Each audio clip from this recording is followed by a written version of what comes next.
10년 동안 책을 쓰셨는데 저도 뭔지 궁금해요. 지난번 강의 때 저도 굉장히 관심이 많은데 복음과 율법 이런 관심이 많은데 약간 비춰졌는데 그쪽인가? 영적 의사인가? 목회인가? 굉장히 궁금합니다. 김영국 목사님 제가 소개할 때 여러 같은 박수로 하는데 소리를 크게 내는 분에게 이따가 상품권을 드릴까요? 말까요? 주세요. 네, 그럼 보겠습니다. 우리 김영국 목사님이 일어나실 때 소개할 때 여러 같은 소리와 박수로 환영하겠습니다.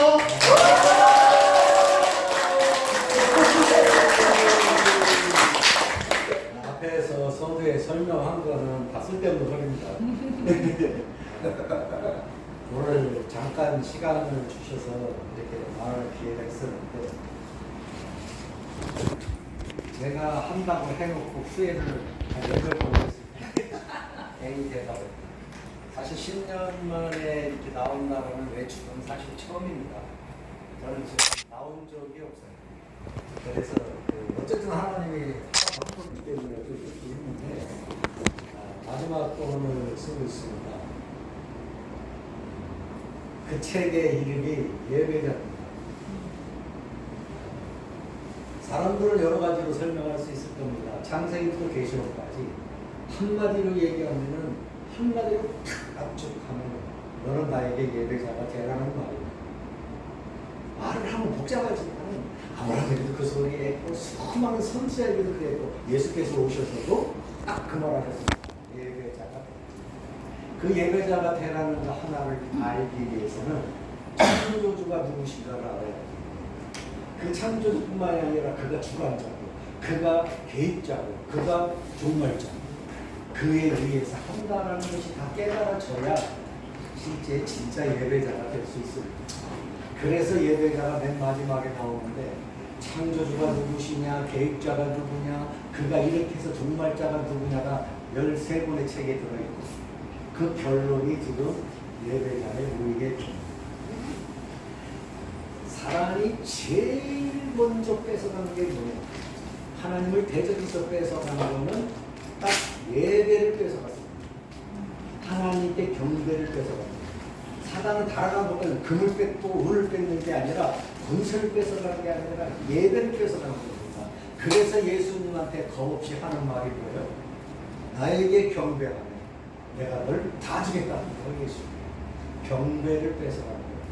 그러면 교회에서 예배 드리는데 예배자가 아닌 사람들이 수두룩하겠죠. 거짓말 예배를 드리는 것이 수두룩합니다. 한 예를 들어서 이런 거예요. 에베소서 2장 19절 말씀 보면은 너희는 매일 하나님의 말씀으로 집이 지어져요. 자, 벽돌이 있습니다. 벽돌이 이렇게 널려 있어요. 지나가는 사람이 필요하면 하나씩 다 가져갈 수 있어요. 벽돌이니까 묻어두기 있으니까 하나씩 집어갈 수 있습니다. 자, 벽돌 갖고 집을 졌습니다. 집어갑니까? 못 집어갑니까? 절대로 못 집어갑니다. 왜요? 집이 져졌기 때문에. 하나님으로 인해서 내가 말씀으로 내가 집이 져진 자는 절대로 세상 사람에게 삐질 수가 없고요. 누가 못 집어가요. 근심이 나를 못 집어가고 돈이 나를 못 집어가고요. 환경이 절대 내 마음을 집어갈 수가 없다는 겁니다. 그렇다면 내 마음을 수시로 집어간다는 얘기는 무슨 소리냐? 내가 하나님으로부터 집이 지어지지 않았다는 것을 스스로가 자기 입으로 얘기합니다. 왜요? 한 번도 예배를 드린 적이 없다. 너희가 70년씩 나한테 경배를 했지만 나는 그 70년 동안 예배를 받은 적이 없다는 거예요. 이게 표식이에요. 이사야서 1장 그리고 말씀을 잘 들으셔야 되는 게 뭐냐면 여기 앉은 여러분 보고 하는 소리 아닙니다. 자, 그러니까 오해하지 마시고요. 이사야서 1장에 너희는 하나님의 성전에 오지만 내 마당만 받는다라고 얘기를 드립니다. 하나님 앞에 들어온 자가 아니라 마당만 받고 돌아간다는 얘기죠. 자, 이 얘기를 예배자를 본문으로 놓고 지금 짧은 시간이지만 창세기부터 계시록까지 갈 겁니다. 그러니까 창세기부터 계시록까지 예배자를 말하고 있다는 걸 증명을 시키는 거예요. 그러니까 잘 잠깐만이라도 잘 들어주시면은 그러다가 듣다가 듣기 싫으면 나가셔도 됩니다. 우리 교인들한테 얘기합니다. 듣다가 듣기 싫으면 나가라. 주님이 하시는 말씀 속에 우리들은 하나님은 세 가지의 방법을 우리에게 주셨습니다. 하나는 율법이었고, 하나는 복음이었고, 하나는 예언입니다. 성경은 그래서 세 가지 분류로 되어 있습니다. 너희가 나에게까지 자라가고 말할 때는 어느 한 부분 갖고 자라면 안 됩니다. 이 세 부분이 다 자라야 됩니다. 자, 하나님은 당신을 향해서 농부라고 말을 해요. 하나님이 농부라고 말씀하실 때에 농사는 봄이 있죠, 여름이 있죠, 가을이 있습니다. 이 세 단계를 지나가게 됩니다. 신앙생활에서 이 세 단계 중에 하나가 실패하면 결실을 할 수가 없습니다. 그래서 교회 안에 결실 못하는 사람들이 많이 생길 수밖에 없습니다. 자, 그래서 성경은 계시록부터 창세기부터 시작합니다. 하나님은 종말을 어떻게 보였냐? 처음서부터 보였다. 그래서 진짜 보여요. 창세기 3장 15절에 내가 너로 여자와 원수가 되게 하고, 또 여자의 후손과 뱀의 후손은 세상을 살아가는 동안 계속 원수가 된다는 얘기입니다. 그럼 뭐예요? 신앙생활을 하자마자 전쟁할 수 있는 원수가 생겼다는 거예요. 우리는 신앙생활 하자마자 그 원수가 생깁니다.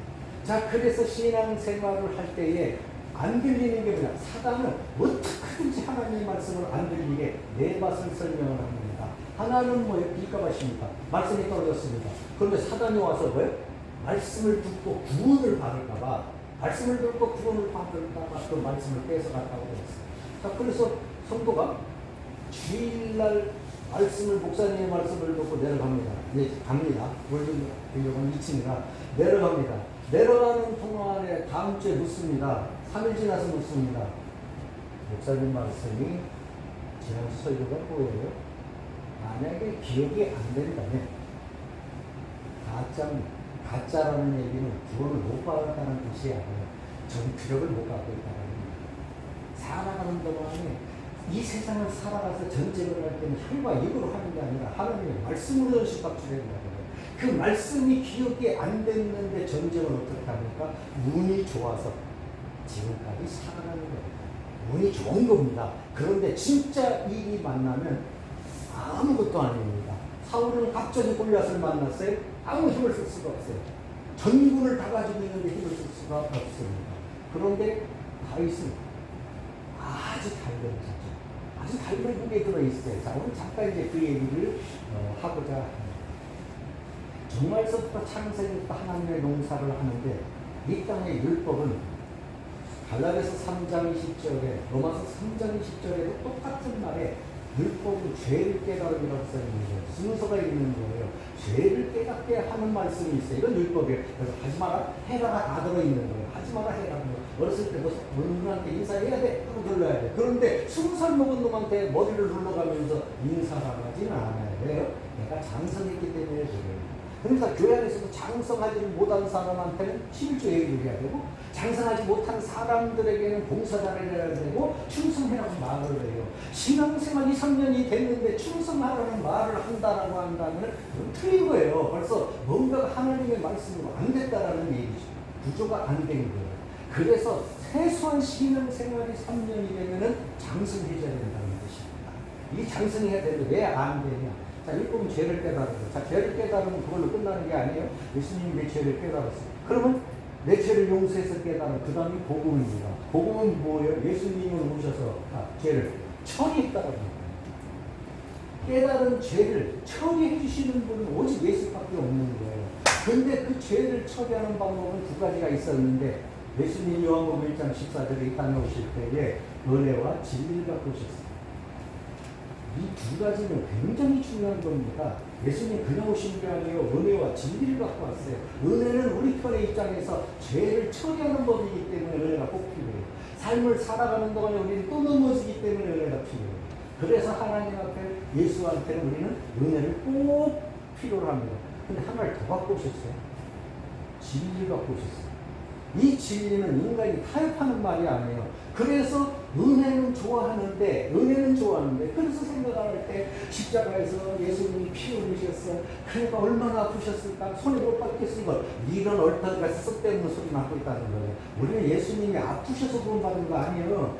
예수님이 피 흘려서 구원받은 게 아니에요. 예수님이 십자가상에서 나를 위해서 돌아가셨기 때문에 구원이 있는 것이지 예수님이 많이 아팠기 때문에 내가 구원받는 거 아니라는 거죠. 십자가 때문에 눈물을 흘리라고 얘기하는 건 아니라는 뜻입니다.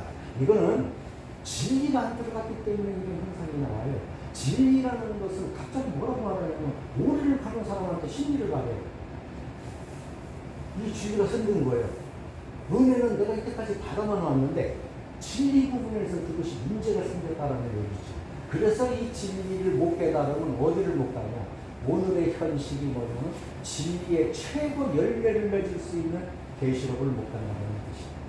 은혜는 다 받습니다. 구원은 다 받았습니다. 지금 주문은 다 구원받습니다. 떨림없습니다. 그런데 문제는 거기 밖에 있는 문제가 생깁니다. 진리를 못 듣는 법은 어떤 문제가 생기냐. 이제 그때 가면 알게 되는데 갑자기 어느 날 인자의 재림이 노아의 때와 같다는 거예요. 노아 때와 같은 일이 생겼다는 거죠. 그럼 노아가 구원이 있었는데 재림도 노아의 때와 같다는 거죠. 노아에게 하나님께서 심판을 먼저 주셨고 심판이 결정된 겁니다. 안 오는 게 아니에요. 심판이 결정됐어요. 홍수가. 그런데 진리를 주신 게 뭐냐면 넌 방주를 만들으라는 얘기예요. 자, 그럼 방주를 만들고 안 만들고는 노아의 마음이겠죠. 히브리서 11장 7절에 노아는 동감을 받을 때 그걸 농담으로 받지 않냐고 하나님의 말씀으로 받아서 방주를 집니다. 자, 방주를 짓게 전화가 있어요. 자, 그러면 이제 이런 문제를 물어야 됩니다. 평상시에 그때 다른 사람도 다 살고 있습니다. 아담으로부터의 그 후예들이 다 살고 있습니다. 다 살고 있는데 어느 날 갑자기 외국인이 있었는데 그 아들이 무드셀라를 낳았어요. 그 전까지는 몰랐던 거예요. 무드셀라를 딱 놓는 중에 뭐라고 말씀하시냐면 하나님이 이 무드셀라가 죽을 때가 마지막 심판날이라는 거예요. 이게 갑자기 선포된 거예요. 그러면 무드셀라가 죽으면 진짜 심판일 때 에녹의 결정은 두 가지밖에 있어요. 하나는 믿든지 하나는 안 믿든지 둘 중에 하나였다는 거예요. 우리는 이 말씀에 대해서 우리가 갖고 다니는 책으로 하는 거 이거는 살아계신 하나님의 결론이에요.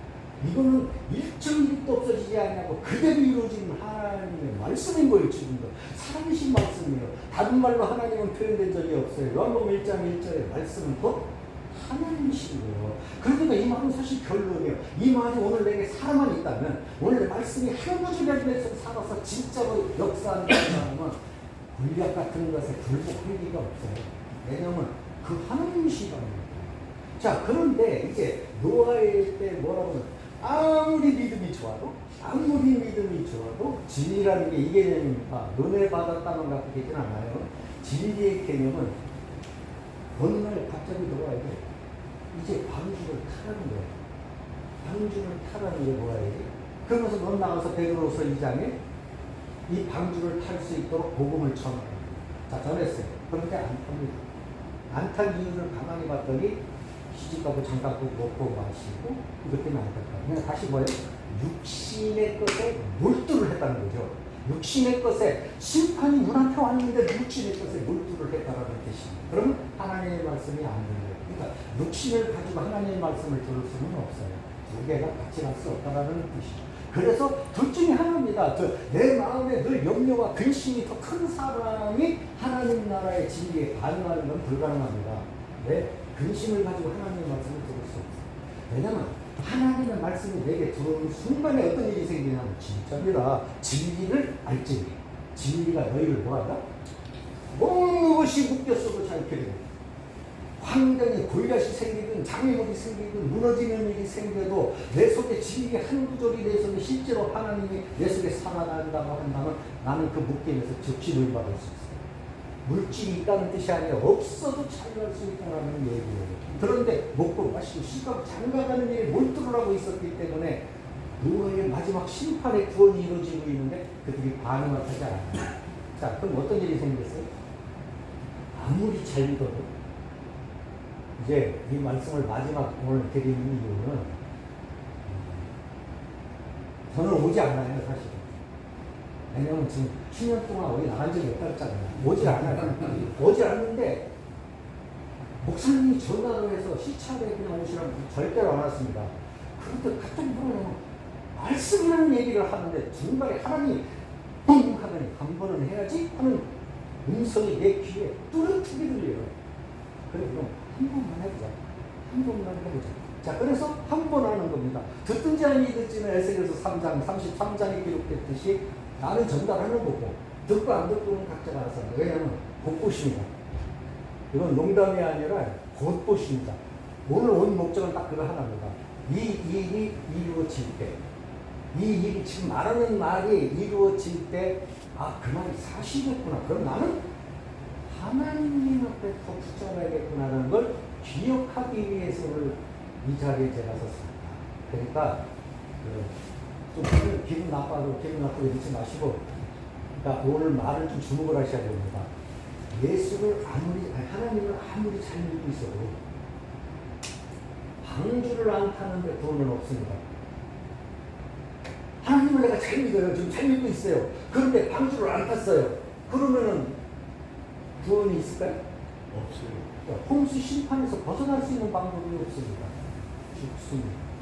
그러면 그 당시에는 방주를 타야 되는 것이 방주를 꼭 타야만 그게 진리라는 거죠. 그럼 노아는 은혜를 받고 살았잖아요. 노아는 은혜를 받은 자라고 써있어요. 그런데 진리도 받았잖아요. 그 진리가 안 탔으면 못했다는 거죠. 그러면 홍수라는 게 없었으면 상관없잖아요. 그러면 안 타도 상관없었으니까. 근데 홍수는 정해져 있잖아요. 그러니까 안 타면 죽었다는 거죠. 또 하나가 있습니다. 인자의 재림이 누가복음 17장 26절에 노아의 때와 노세 때와 같다라는 거예요. 저는 두 가지는 아주 잘 보셔야 됩니다. 노세 때와 같다는. 자, 노세에도 진리가 떨어졌습니다. 오늘 이제 불심판이 있게 된다는 거예요. 불심판이 있게 된다. 너는 산으로 구하라는 거예요? 도망가라는 거예요. 산으로 도망가라는 얘기예요. 근데 산으로 도망가라고 말을 할 때는 소돔과 고모라에서 내 믿음이 아무리 좋아도 내가 기도를 40일씩 철야를 하고 살고 내가 믿음이 아무리 좋은 상태에 있다는 할지라도 소돔과 고모라에서는 불벼락 속에서는 불심판 속에는 구원받을 수 있는 방법이 없어요. 오직 어디를 가야 돼? 산으로 도망가야 돼. 그 산까지 가야 되는 일이 생겼다라는 거죠. 자, 지금 이제 어떤 일이 생겼겠냐? 이제 이 현재의 우리에게 이루어지는 소리가 있다는 거죠. 이제 이 현재 이루어지는 소리가 아 내가 말하니까 지금 이런 일이 있습니다. 이런 게 아니라 성경적으로 이 세상에서 지금 이루어지는 일이 성경에 기록이 되어 있다는 얘기예요. 만약에 이게 찾아진다면 다시 바꿔서 방주가 이렇게 만들어지고 있어요. 자, 그러면 홍수가 있다는 뜻이겠죠? 안 믿든 간에 홍수가 있는 겁니다. 그러니까 하든 말든 알아서 하겠지만 홍수가 있다는 뜻입니다. 오늘 성경을 찾아서 이 시대 여러분들이 되어진 일이 다 그래서 우리는 한 번도 보지 못하는 일이 세상에 있었죠. 한 번도 경험 못해. 팬데믹도 한 번도 경험하지 못했고 세상에서 일어나는 일이 한 번도 경험하지 못한 일이 있습니다. 자, 이제 결론부터 얘기하고 할게요. 자, 666이라는 짐승의 표가 있습니다. 그 666이라는 짐승의 표는 첫째, 누구나 받아야 되는데 매매를 못하는 거예요. 매매를 못하는 건 두 가지 일이 생기겠죠. 하나는 양식의 문제가 생기는 거예요. 이제 세상을 살아갈 수가 없다는 것. 자, 짐승의 표 이거 옛날부터 들었잖아요. 옛날부터 짐승의 표 얘기를 들어서 매매를 못할 거라는 얘기를 우리가 듣고 살았다라는 얘기죠. 자, 그런데 내가 살아갈 그 당시에 내가 목회를 처음 할 때만 해도 666이라는 얘기는 그냥 먼 얘기예요. 먼 얘기의 삶으로 우리에게 있었다는 거예요. 자, 그런데 매매를 못한다는 얘기는 우리의 돈이 없어진다는 뜻이에요. 우리가 돈을 사용할 수 없다라는 얘기겠죠. 자, 그런데 지금 이제 현실을 한번 보자는 거죠. 칠판에 버릇이 있어가지고 이게 칠판에 없는 적은 좀 강의한 적이 한 번도 없습니다. 집회를 나가서 뭐다 학교 교육을 하는 동안에 항상 칠판이 있었기 때문에 있었는데 그래갖고 조금 뭔가가 이게 부자연스러워요. 칠판이 있어야 써야 되는데 쓸 수가 없습니다. 그냥 좀 양해가 드시고 많이 빠른 이유는 제 시간에 밥 먹을 시간 전에 끝내야 밥 먹을 시간 전에 끝나야 되니까 한마디만 오신 나는 시찰의 목적이 아니라 하나님이 전달하는 말만 전달하면 저는 끝이에요. 그러니까 그 말만 전달하면 그래도 그 사이에 되는 거니까 좀 잠깐만 들어주세요. 자, 그러면요. 진리라는 것이 부러졌을 때 율법은 죄를 깨닫는 법인데 율법에서 죄를 깨달으면 누가 필요하냐면 나 혼자 해결할 수가 없잖아요. 예수가 필요할 거 아니에요. 이걸 깨달으라고 율법을 주는 거예요. 그런데 실제로 율법 다음에 복음인 예수가 오셨어요. 복음인 예수가 왔는데도 그 예수를 자기 땅에 자기 백성들이 영접지 않는 거예요. 왜? 죄를 못 깨달았다는 거죠. 자, 그들은 몇 년 동안 예수님이 오기 전에 이 성전에서 죄를 사는 법을 계속 예수를 맞이하는 연습을 계속하고 있었어요. 양을 잡는 게 누구 잡는 거? 예수 잡는 연습을 하고 있었잖아요. 계속하고 있는데 실상이신 예수가 오셨는데 못 알아봤어요. 자기 땅에 왔는데 자기 땅에 백성들이 영접지 않았다는 거예요. 왜 그랬어요? 그 예루살렘 성에 제사장만 그 시대에 한 2만 명 있었대요. 봉사할 수 있는 자들이. 그런데 그들이 못 깨달았다는 거예요. 왜 못 깨달았다는 거죠? 못 깨달은 이유는 하나밖에 없습니다. 하나밖에 없다라고 성경에 그것이 써 있어요. 자, 그들은 못 깨달았어요. 자, 그런데 누가 깨달았냐? 동방박사가 동방박사가 한교왕이 탄생하셨다는 거예요. 그 율법사 바리새인들은 난리를 쳐봤는데도 그 땅 예수에게 경배를 하러 가는 자가 한 명도 없었어요. 왜요? 이미 그들은 요한복음 8장 37절에 나도 네가 아브라함의 자손인 줄은 안다. 나도 네가 아브라함의 자손인 줄 안다. 그러나 네 속에 말씀이 없으므로 이미 마귀의 자식이 됐다는 거예요. 그러니까 마귀의 자식이 말씀이 없는 자가 말씀으로 이루시는 하나님의 계획에 참석을 할 수 있는 방법이 없는 거예요. 안 들리는 거예요. 구분을 못하는 사람이 어떻게 인수분해를 해요? 할 수가 없다. 그 말이 안 들리는 거예요. 그래서 내 속에서 신앙생활에서 말씀이 안 들린다라는 얘기는 이거는 성도가 아니에요. 성도가 아주 잘못해요. 말씀이 들려야 돼요. 하나님 백성은 이 말씀이 들려야 생명력이 내 속에서 움직이기 시작을 한다라는 뜻이에요. 자, 그런데 자기 땅에 왔는데 자기 백성들 영접을 하는 자가 율법사 바리새인 중에 한 명도 없었어요. 뭐라고 말하냐? 미가서 5장 2절에 보니까 예수가 저쪽 시골 동네에서 난다고 합니다. 자, 그 도망가서 거기를 찾아갑니다. 그런데 율법사 바리새인 중에 찾아가는 자가 그 시간에 없었다는 거예요. 들의 목자는 알고 있는데 있었죠. 준비한 몇 사람에는 알지를 못했던 거예요. 수천 년을 예수 맞을 연습을 했다는 거예요. 다시 바꿔 얘기할게요.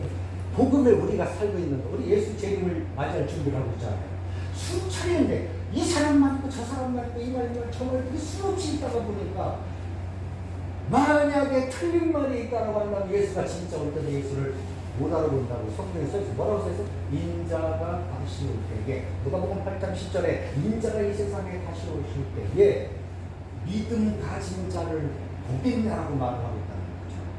그러면 이건 제가 말하는 게 아니라 믿음 가진 자가 예수님의 재림할 때 많다는 게 아니라는 거죠. 적다는 왜 적냐라는 거예요. 하나님의 말씀이 아니라 인간들이 해석한 설교를 들었다는 거예요. 인간이 해석한 소리를 들었기 때문에 이 말씀이 실상으로 이루어지는 현장 속에는 못 들어갔다는 얘기예요. 들어갈 수가 없는 거예요. 사람이 해석한 소리에 들어있기 때문에 그 사람이 아니라면 그만하는 거 아니에요? 그래서 사람은 잘못된 지식도 있다. 삼단 속에 다 들어져 있어요. 얼마나 이장님 씨가 워낙 거기다 난리 난 게 옛날에 10월 28일 날 있다고 다 흰옷 입고 있더라고. 진짜 가니까 흰옷 입고 있어. 다 흰옷 입고 그날 확실히 입고 있는 이 잘못된 사람을 만났다는 얘기죠. 자, 그러면 성경은 뭐라고 되어 있나? 이 얘기를 하고 있는 거예요.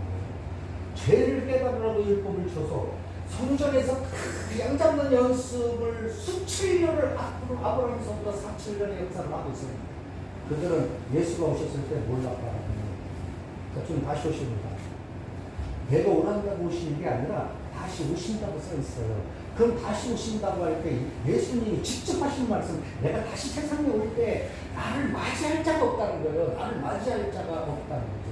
그럼 왜 맞이할 자가 없냐면 2000년 전에 똑같은 일을 벌어졌다는 거죠.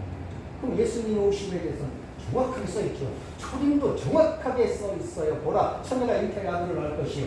그 이름은 임마누엘이라 하죠. 앞서서 보낸 자의 구약의 예수의 초림에 대해서 써 있습니다. 자, 그러면 신약은 뭐라고 써요? 예수의 재림에 대해서 써 있습니다. 그 예수의 재림에 대해서 얼마만큼 관심이 있냐라는 거, 이거 이제 정해져요.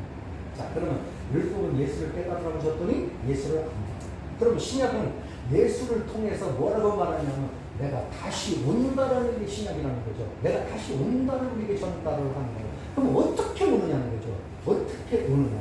이장님처럼 이단처럼 이렇게 저렇게 오는, 아니 그건 다 필요 없다라는 거죠. 왜? 그건 사람의 해석이라는 거예요. 성경을 누구나 볼 수 있도록 됐다는 거예요. 요한복음 8장 47절에는 하나님께 속한 자는 하나님의 말씀을 뭐요? 듣는다라는 거예요. 하나님께 속한 자만 하나님의 말씀을 듣지 속하지 않은 사람 하나님 될 수 없는 거예요. 자, 그럼 은혜로 사람이 해석했다. 자, 그럼 여기 전체 묻습니다. 오늘 우리가 죽습니다. 오늘 어떤 일이 있어서 오늘 우리가 죽어요. 차 천국 가는 거 확실합니다. 1%도 안 가는 사람은 없습니다. 확실히 갑니다. 근데 문제가 생깁니다. 오늘 어떤 일이 생기냐면 주님이 오심의 속에서 갑자기 어떤 방주가 생겼다고 해요. 방주가 생긴 건 내 믿음으로 가는 게 아니라 진리를 순종함으로 하는 일이 생겼다는 거죠. 자, 그러면 계시록이 뒤에 붙었어요. 자, 계시록이 이렇게 1장부터 21장이 붙어 있는데 예수 그리스도의 1장 1절의 계시록. 이는 반드시 속히 된 일에 대해서 주께서 하셨다는 얘기예요. 자, 그럼 주님 어떻게 오시나? 이제 한번 보겠습니다. 마태복음 24장 참 한번 찾으시면은 이거 한번 읽어주셔야 됩니다. 그죠? 그래야 제가 쉽니다. 24절입니다. 3절부터 보겠습니다. 예수께서 감람산 위에 앉으셨을 때에 제자들이 종용이 와서 하는데 우리에게 이르소서 어느 때에 이런 일이 있겠사오며 또 주의 임하심과 세상 끝에는 무슨 징조가 있사오리이까. 자, 제가 말한 게 아니라 잘 들으셔야 됩니다. 세상 끝에는, 그리고 주님이 오실 때는 마음대로 오시는 게 아니라 분명히 오실 수 있는, 다 알 수 있는 징조를 줬다는 거예요. 그럼 진짜 그런 방법을 봤더니 인자의 재림이 녹아 있을 것 같아요. 자, 그러면 심판의 징조를 방주를 통해서 미리 줬다는 거 틀림없는 거죠. 방주를 짓고 있다는 얘기는 지금 물심판이 있다는 뜻 아니겠어요? 그럼 징조를 확실히 준 거죠. 근데 본인들이 안 믿은 거죠. 왜 안 믿었어요? 궁금하시는데 빠져있기 때문에 안 믿은 거예요. 자, 그럼 주님 다시 오십니다. 그럼 지금이 주님이 오셔야 되는 때가 됐는가 안 됐는가 이 말을 말하는 게 아니에요. 자, 그러면 주님이 오시면 마음대로 못 오세요. 성경에 정해놨어요. 세상 끝에는 어떤 일이 있겠습니까? 라고 물었어요. 그러니까 주님이 대답을 하시겠죠? 자, 왜 마지막 잘 들으시냐라고 하면은 이 말씀이 성취되는 것 중에 무수히 많은 말이 지금 성취가 되어 있는 상태랍니다. 그렇기 때문에 지금은 한 번 우리는 주님을 향해서 신부로서요 준비하는 마음을 한번 가져야 될 때라는 얘기예요. 자, 그만 보세요. 예수께서 대답하여 이르시되 너희가 사람의 유혹을 받지 않도록. 그럼 첫 번째가 가장 중요한 게 이 말세가 되게 되면 사람에 뭐가 있다면 미혹이 있다는 거죠. 미혹이 어떻게 있나? 종말을 처음부터 보냈다는 것처럼요. 창세기서부터 미혹이 있어서 하와에게 와갖고 너 하나님처럼 될 수 있어. 하나님처럼 될 수 있어. 너 죽지 않아라는 두 가지 거짓말을 통해서 선악과를 먹였어. 미혹을 했죠? 자, 그걸 첫사람이 까먹어버렸어요. 선악과는 어디에 들어있어요? 마태복음 4장에 그대로 나타나죠. 예수님에게 선악과가 그대로 세 가지가 그대로 사단을 시험을 합니다. 그런데 그 사단의 세 가지의 시험을, 선악과의 시험을 먹음직, 보함직, 지혜를 줄 만큼 탐스러운 세 가지의 시험을 이깁니다. 예수가 이기시죠. 그렇기 때문에 우리의 사망이 끝났습니다.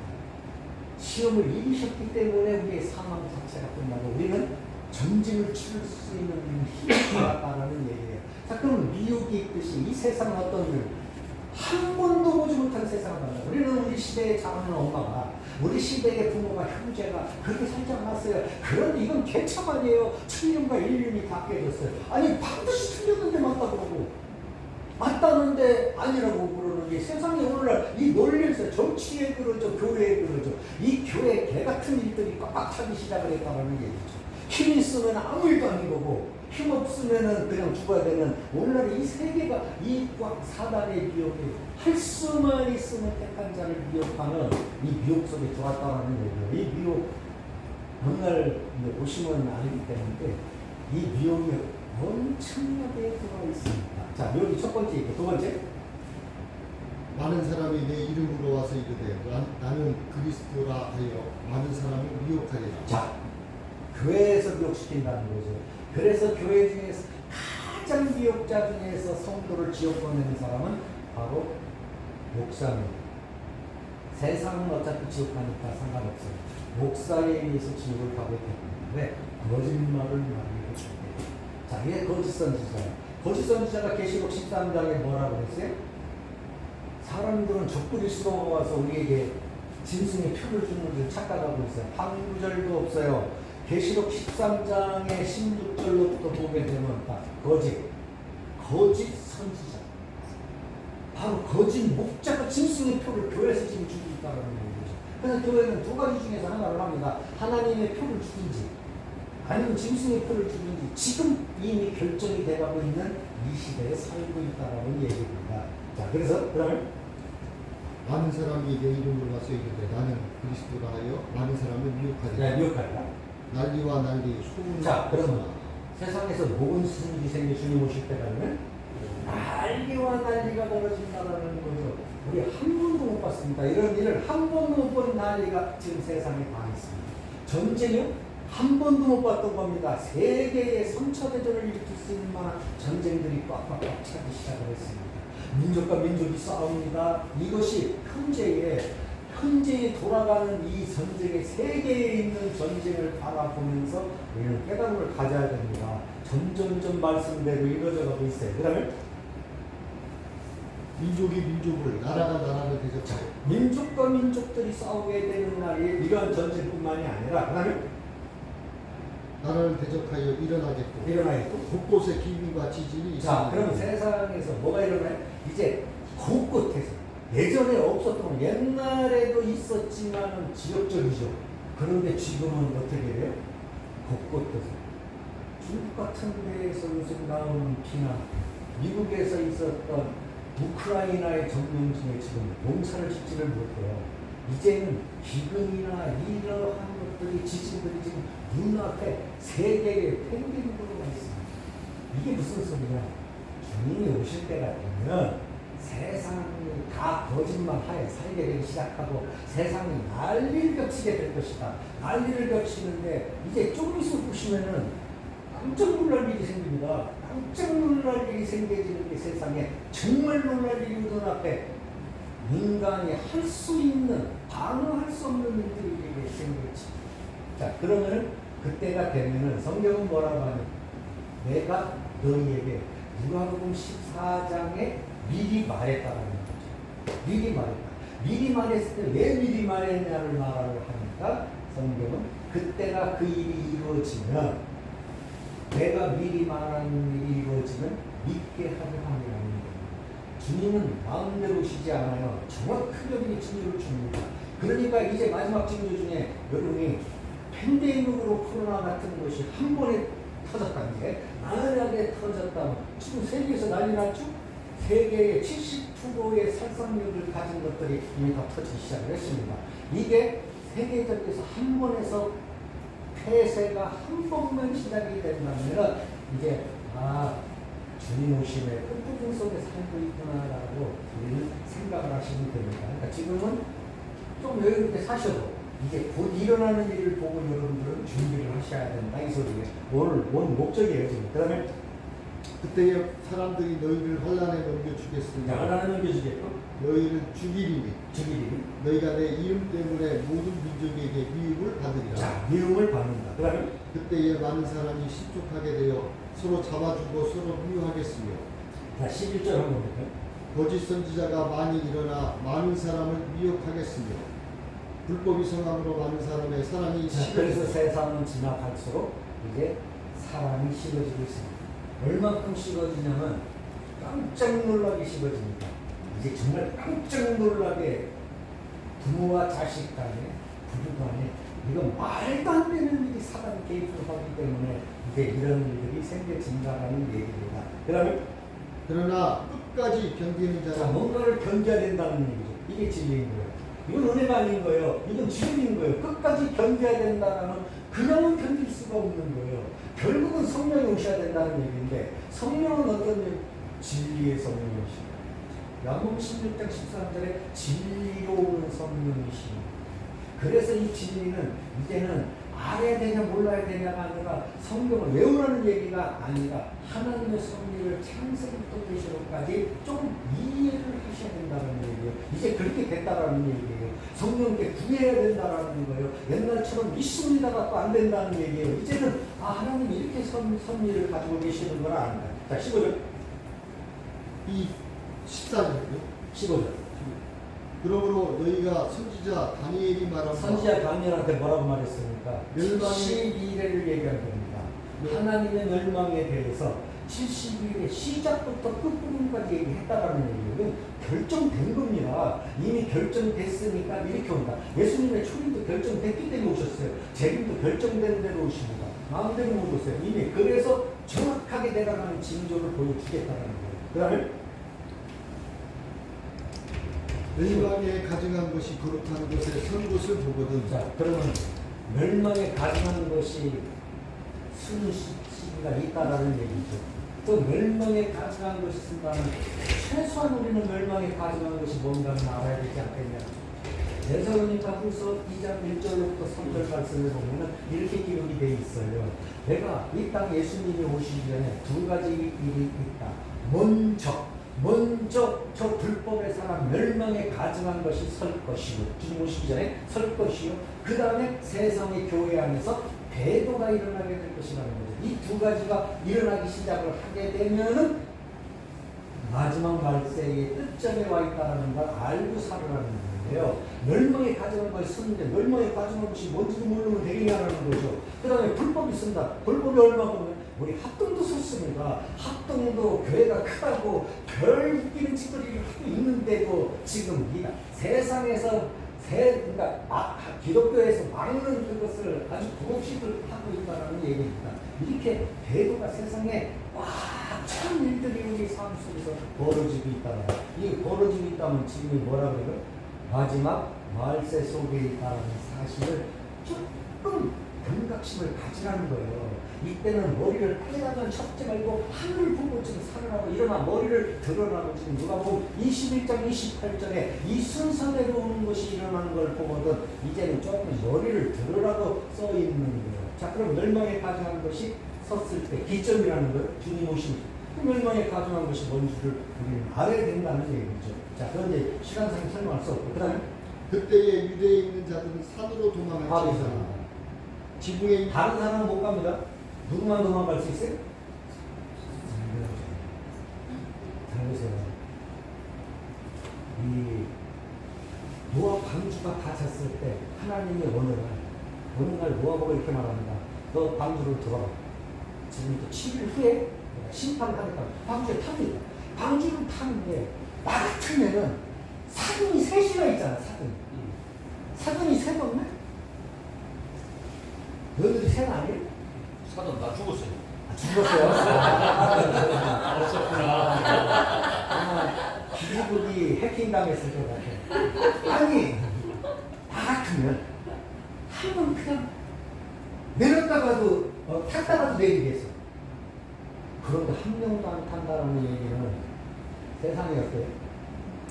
그만큼 먹고 마시는 시집까지 장구하면서 안팎에서 사 미치게 사타는 그러면 정원을 탑니다. 그것도 신기한 게 뭐냐면 방주에 순한 놈은 7쌍 아주 빽빽거리는 것들은 2쌍 다 탑니다. 거기에 하마가 탑니다. 아무도 타고 다 와서 탔을 거 아니에요. 그러면 그 얼마나 장관이겠어요? 그거 탈 때? 지들이 알아서 타는 거 아니에요 지금. 커플도 지들이 알아서 올 거 아니에요. 그 방주에 탑니다. 짐승 새끼들도 하나님의 뜻을 알아서 삽니다. 사람은 그 한 것을 보고도 그 마음이 움직이질 않는 그만큼 강팍한 거예요. 이 진리는 아무나 들을 수 없습니다. 진리는 절대로 못 들어요. 계시록 절대로 못 들어가요. 이 진리라는 거는 하나님의 사람만 들어가게 돼 있어요. 참단은 누가 이단인 신천지가 말씀을 한다. 100% 아무것도 아니라는 거예요. 이단에게 준 책이 없어요. 이 성경은 산단에게 만든 책이에요. 그래서 하나님 백성만 알아듣도록 내 백성만 알아듣도록 되어 있는 책이 바로 이 성경입니다. 자, 그러면 장관일 거 아니에요. 다 배파건데 안 타요. 그것도 안 타요. 자, 그럼 지금 진주를 보고도 뭐요? 지금 별징조에 성경이 있다고 하는데도 안 탑니다. 안 타요. 사람들에게 안팎합니다. 똑같은 일이 그것이 재림이 노아의 때와 같다고. 지금 진주가 뭐야? 난리잖아요. 지금요. 세상이 난리 나는데 지금 안 믿으셔도 돼요. 지금 안 믿으셔도 돼요. 왜냐면 진짜 팬데믹이 눈앞에 닥쳐요. 이제 팬데믹이 눈앞에 닥쳤을 때 오늘 이 말을 기억하시라는 거예요. 아, 하나님이 시작하시는 때가 됐으니까 그날이 바로 다음날 주님 오시는 거 아니에요? 바로 주님 오시는 건 아니지만 우리는 마지막 준비할 때가 됐다는 거예요. 왜? 징조를 알리는 이유는 내 백성에게 주님을 맞을 준비를 하라고 마지막 하나님께서 깨어나름을 우리에게 주시는 찬스라는 거예요. 그래서 어디로 도망가냐? 산으로 도망가냐? 산이 뭐겠어요? 자, 우리는 산으로 도망갈 준비를 해야 돼요. 그러면 산이면 옆산. 그래서 나는 옆에 도솔산 옆에 살아요. 네. 빨리 도망가라. 산은 산이 뭐예요? 이사에서 2장 2절에 미가서 4장 1절에 정확하게 써있어요. 산이라고 하는 것은 있어요. 여호와의 전에 사는 말씀이 나오는 장소를 여호와의 산이라고 써있다라고 써있는 거예요. 그 산으로 도망가라. 그러면 노아 때 산은 어디 계세요? 방주가 사는 거죠. 하나님의 말씀이 거기 있었잖아요. 그럼 방주에 있는 사람은 사는 거예요. 자, 그래도 산이 있겠죠, 이제. 각자가 산이 있어요. 여러분 믿게 되면 성령에 의해서 여러분들의 산이 주변에 있다는 거야. 첫 번째 산은 여러분들이 교회에 있다는 게 산이고, 두 번째 산은 진리에 들어간다는 게 산일 거고, 세 번째 산은 하나님의 말씀이 움직이라고 한다면 움직일 수 있는 이 진리를 가지고 있는 귀가 산이 되겠죠. 자, 산으로 도망가라는 거예요. 못 도망가는 사람이 있습니다. 산은 방주를 타라고 해도 못 하잖아요. 똑같이 못 도망가는 사람이 있으면 아무나 못 도망갑니다. 왜? 말이 안 들려요. 절대로 말이 안 들려요. 그래서 우리는 잘 보셔야 됩니다. 내가 어떤 사람인가를 잘 봐요. 내가 어떤 사람이 아니요. 그런 생각을 합니다. 다른 사람 따지고 듣고 나는요. 아차하면 죽을 수 있는 사람이에요. 아차하면 내 성격이나 내 저기를 봤을 때 죽을 수 있는 사람이지 하나님 앞에 나는 영력한 사람이 아니라는 거예요. 그러니까 조심해서 살아갈 수밖에 없어요. 툭 하면 넘어질 수 있는 조건을 다 가지고 있다는 거예요. 자, 그 다음 보겠습니다. 지붕 위에 있는 자는 집 안에 있는 물건을 가지러 내려가지 말며. 이제 문제가 생겼다는 거예요. 이게 노아의 때와 똑같은 거죠. 먹고 마시고 시집하는데 지붕에 있는 사람은 지붕에 있다라는 것은 이스라엘 풍습의 지붕은 하나님의 처소예요.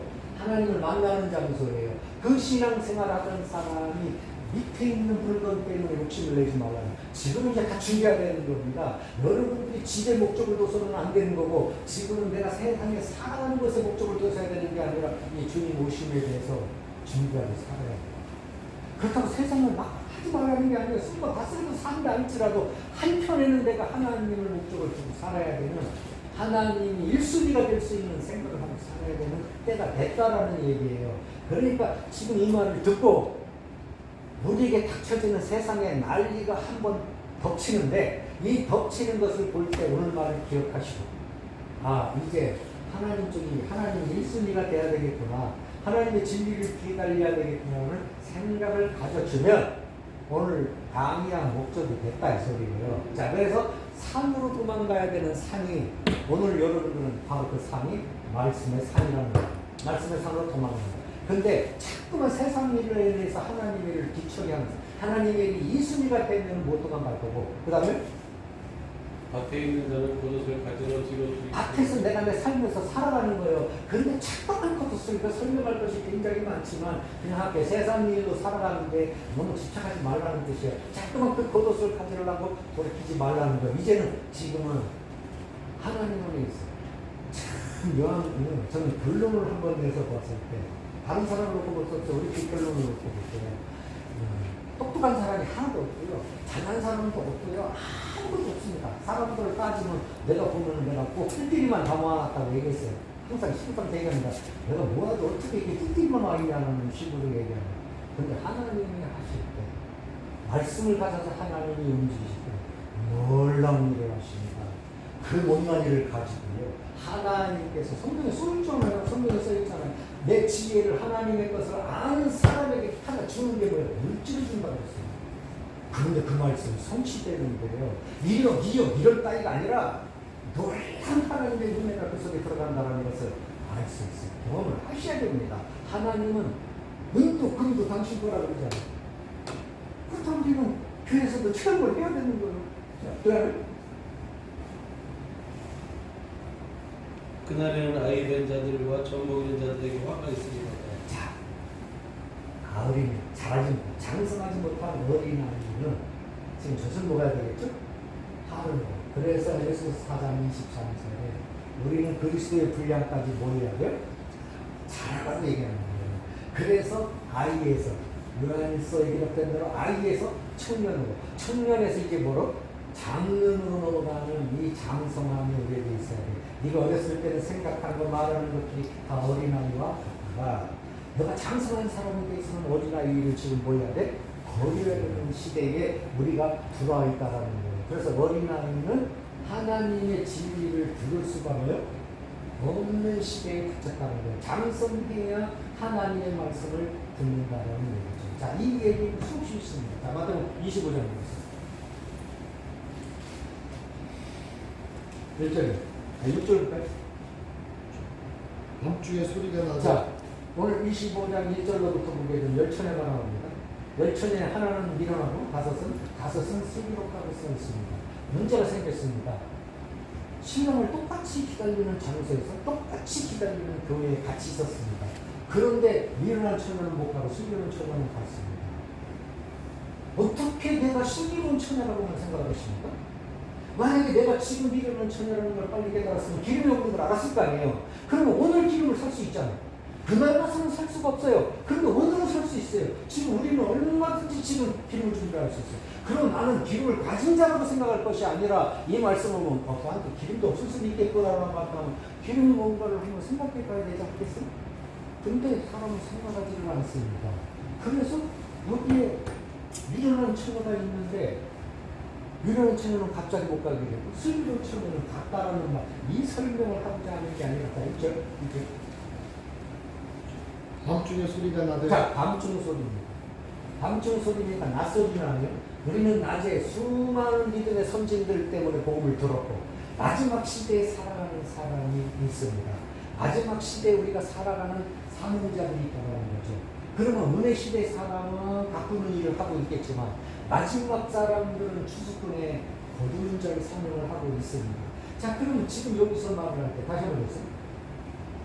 신랑이로다 맞으러 나오라 하니 자, 신랑이가 맞으러 나와요. 자, 신랑이 오십니다. 신랑이 어느 날 그 시간에 오실 거 아니에요. 우리 시간에 내일이고 모레나 일지라도 어느 날 분명히 오실 거 아니에요. 신랑이로다 맞으러 나오라는 밤중 소리가 뭐였겠어요?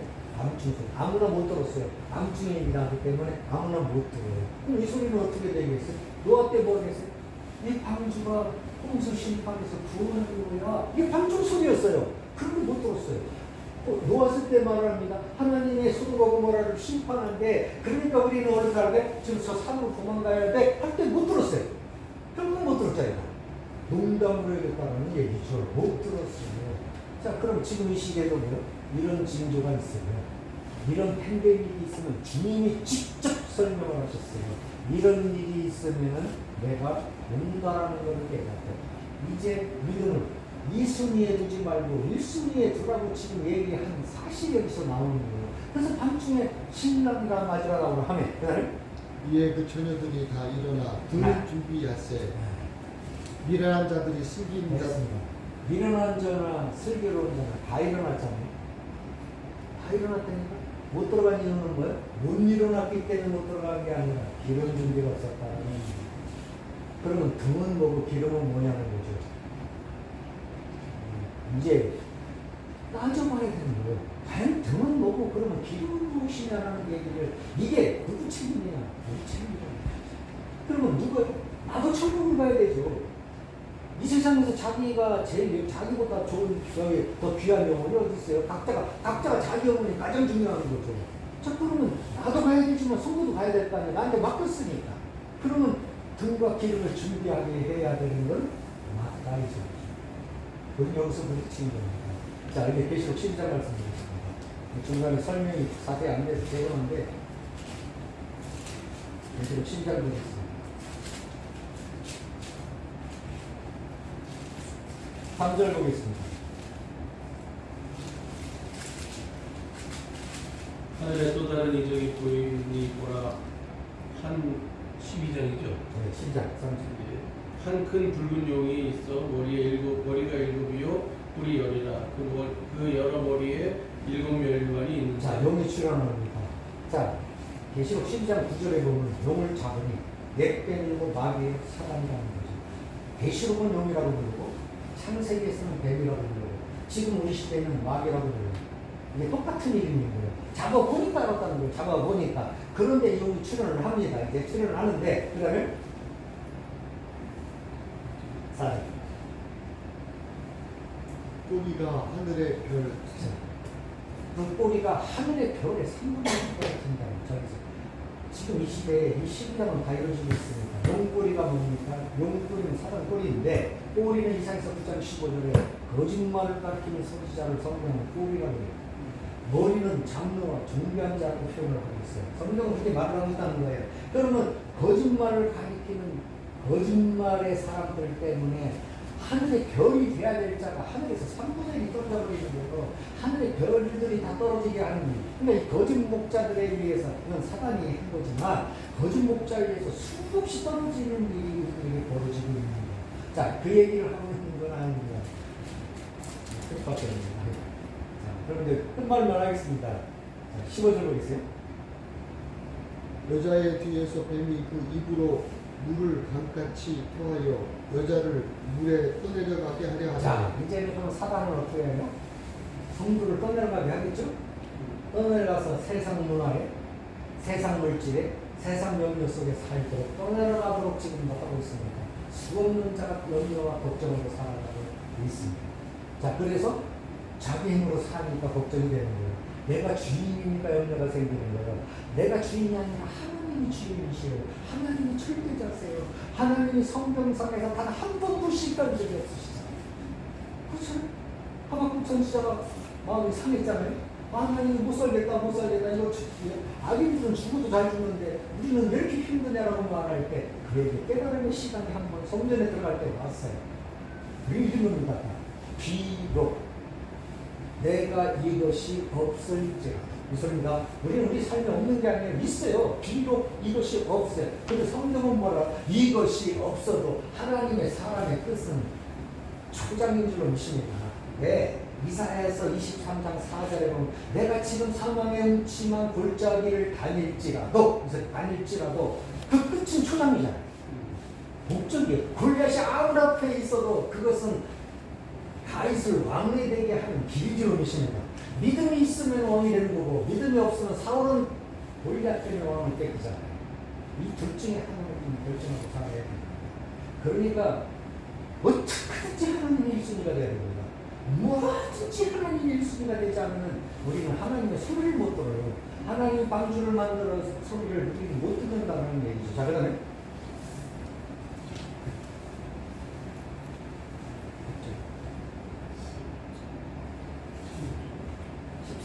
16절 보세요. 땅이 여자를 도와 그 입을 벌려 용의 입에서 토한 강물을 비질리를 삼키게 되죠. 자, 17절. 용이 여자에게 분노하여 돌아가서. 사단이 분노합니다. 자, 마지막이죠. 이 마지막이 뭐냐면 사단은 어떻게든지 하나님의 씨를 죽이기 위해서 창조로부터 계속 역사를 했어요. 그래서 예수가 오셨을 때도 이세이야가 다 죽이는 거예요. 뭘 없애기 위해서?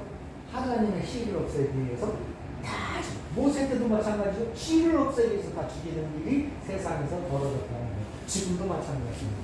교회 미혹되지 않으면 죽이려고 지금 앞에서 대기하고 있어요. 뭘로요? 염려로, 걱정거리로, 돈으로, 물질로 이 많은 것으로 우리를 미혹해서 내 마음을 낙심해서 떨어뜨리게 만듭니다.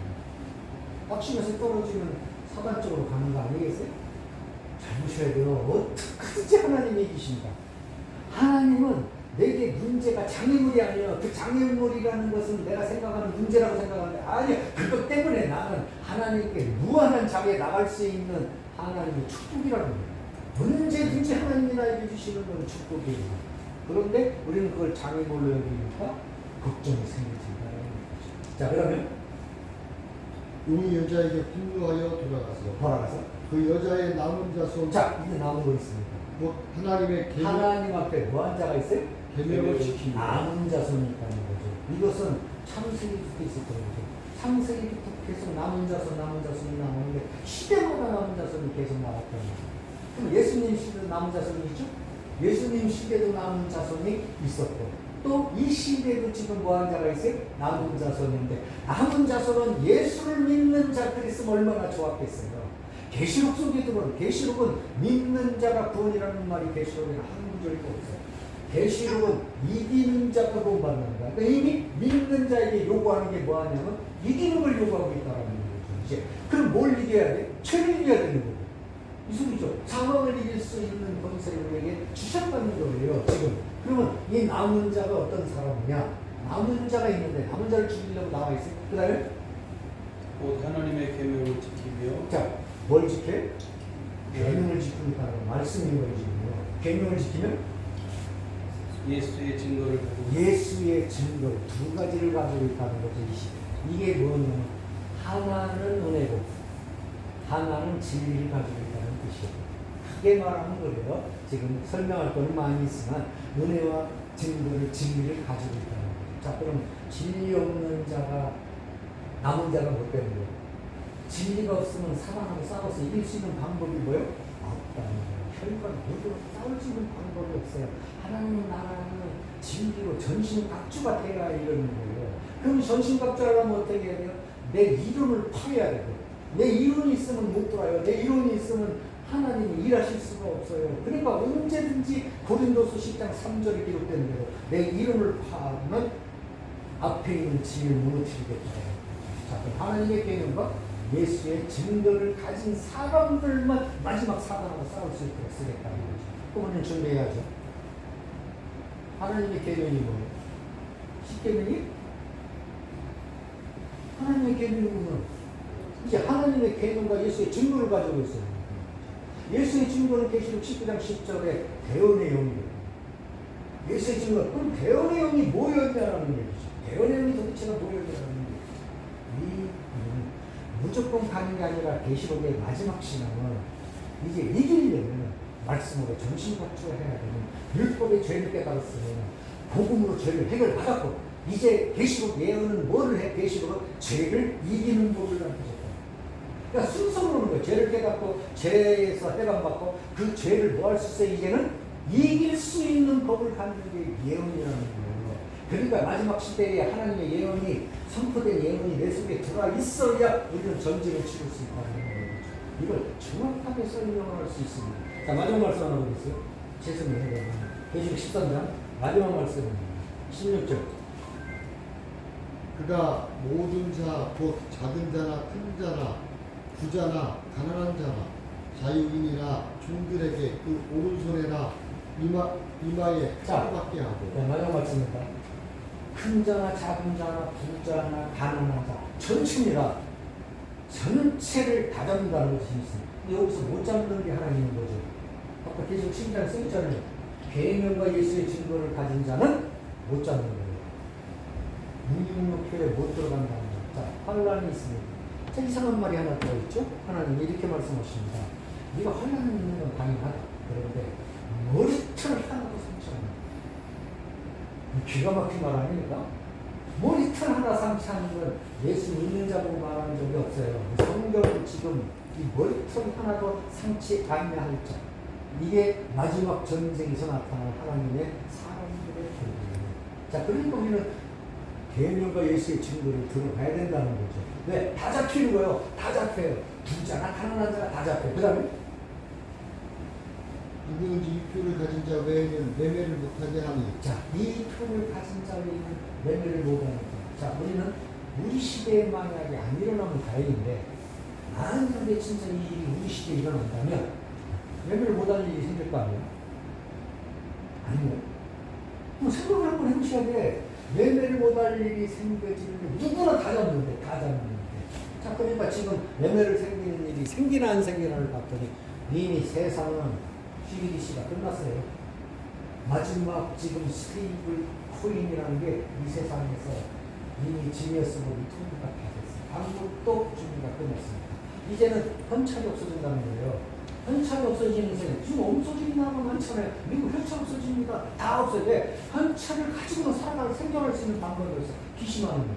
우리나라도 PC만이라서 생존할 수 있는 방법이 없어요. 전부 자 그러면 어떤 일이 생깁니까?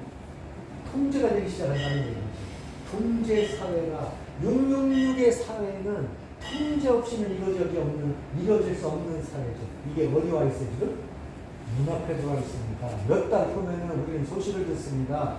이제 선착일에 속에 있는 집회가 없어졌다는 소리를 듣게 돼요. 한 번도 보지 못했던 일이 이 시대에 지금 성취가 되고 있다는 거예요. 666이라는 걸 성취하기 위해서 세상이 여기에 다 맞춰지고 있다면 중요한 거는 그 법이 있든지 말든지 내 백성 하나님이 지킨다고 했습니까? 이 소리요. 이 세상에 무슨 일이 있다고 한다 할지라도 내 백성의 이마에 인치기까지는 일하지 말라는 거예요. 환란이 있습니다. 환란이 있지만은 그러나 내 백성의 이마에 인치기까지는 짐승로는 역사입니다. 이미 약속으로 정해 있는 거예요. 그렇다니까 우리는 666의 세계라는 건 다 잡혀요. 미리 내가 하나님의 계명과 예수의 증거를 가진 사람은 빠져나가게 될 줄로 믿습니다. 이 빠져나가는 방법을 썼습니다. 심판이 먼저예요? 방주가 먼저예요? 심판이 먼저가 방주가 먼저잖아요. 불심판이 먼저예요? 산이 먼저예요?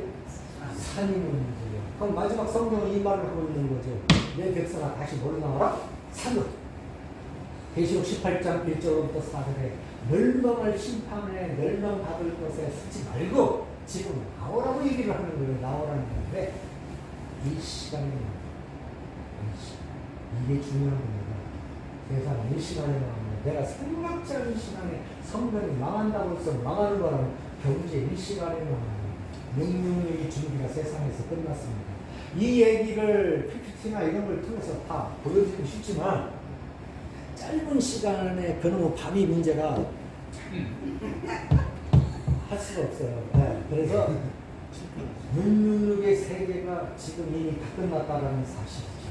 내가 그걸 믿고 안 믿고의 문제가 아니라 끝났어요. 우리 현찰의 모든 것들이 다 끝나는 상황에 들어왔다는 거죠. 우리는 절대로 불가능한 일이 이 세대에 한꺼번에 이루어지고 있다면 우리는 이제 먹고 마시는 것 하나님의 일에 한번 집중해봐야 할 것인지 믿습니다. 네. 하나님의 사랑 감사합니다. 두서없이 전했습니다. 아버지 하나님께서 은혜의 성령을 주셔서 아버지 깨달을 수 있게 하여 주시옵시고 하나님의 말씀이 이루어지는 것을 눈으로 보게 될 때에 성경에 기록된 대로 일어나 머리를 두를 수 있는 자가 우리 자리에 있기를 예수의 이름으로 축복합니다.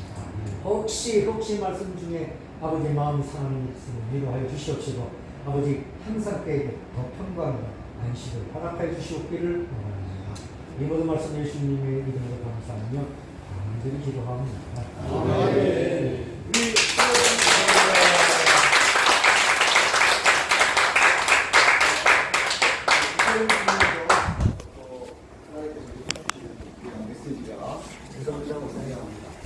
그리고 아까 선생님